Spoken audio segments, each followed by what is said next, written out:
पर ब्रह्म, वह अकेला था, निराकार, निःशब्द। उसी ने स्वयं को जाना, और जब उसने जाना तो इच्छा हुई, मैं एक से अनेक हो जाऊं। इसी इच्छा को कहते हैं इच्छा शक्ति। उस परम सत्ता की इच्छा से निकला पहला कंपन, और वह कंपन बना एक ध्वनि। ओम यही था प्रथम नाद, ब्रह्मांड का मूल स्वर। ओम की ध्वनि से उत्पन्न हुई गति, ऊर्जा और तरंगें। ब्रह्मांड ने पहली बार श्वास ली। उस एक ध्वनि में ही समाया था संपूर्ण ब्रह्मांड का विज्ञान। ओम नाद से प्रकट हुई आदिशक्ति, वही माया, वही प्रकृति, वही सृजन, पालन और संहार की जननी। अब ब्रह्म और माया दोनों एक हो गए। जहां परब्रह्म चेतन था, वहीं शक्ति सक्रिय। दोनों के संयोग से सृजन की प्रक्रिया प्रारंभ हुई। जैसे पुरुष और स्त्री मिलकर जीवन उत्पन्न करते हैं, वैसे ही चेतन और माया के मिलन से सृष्टि का बीज अंकुरित हुआ।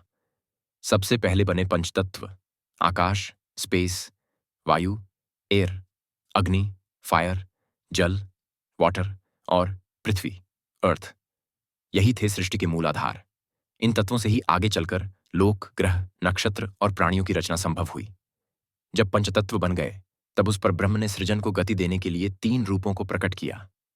ब्रह्मा, सृजन के लिए विष्णु, पालन के लिए महेश, संहार के लिए।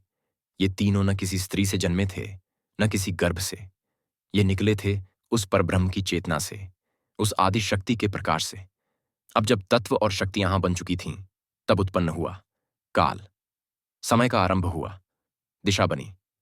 पूर्व पश्चिम, उत्तर दक्षिण, ऊपर नीचे, ये सभी बन गए। दिन और रात का क्रम चला, और सृष्टि में गति आई। अब सृष्टि की नींव रखी जा चुकी थी, लेकिन अब कौन रचेगा जीवों को? कौन देगा उन्हें विचार, कर्म और धर्म? इसके लिए परब्रह्म ने ब्रह्मा को सौंपा यह कार्य। अगले भाग में जानिए ब्रह्मा ने कैसे रची मनुष्य, देवता और असुरों की जातियां, और कैसे शुरू हुआ धर्म और अधर्म का खेल। वीकेआर गुरु को सब्सक्राइब एंड लाइक।